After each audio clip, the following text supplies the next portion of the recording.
There's a plot twist to being the person the group targets, and it's the part the hierarchies hope you never figure out. There are two paths to gaining status in an organization. One, dominance, and two, competence. Most people want to believe they have achieved career status via either of these routes. However, statistically speaking, most people cannot achieve status through these options.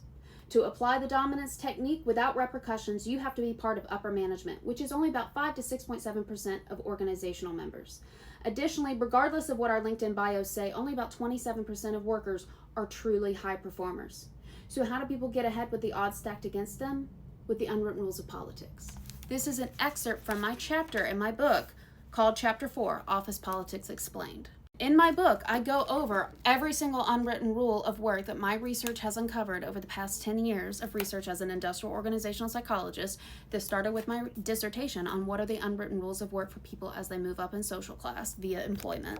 And one of those unwritten rules, I call it the unwritten rules of boundaries. And this is when people pretend to be your friend and they end up trying to sabotage you through bullying. And so I have a whole chapter focusing on that and what are the class, neurodivergent, gender, and race differences. This is why people who are targeted at work are almost always high performers, especially if they are from a group that is not part of the majority, visible or invisible.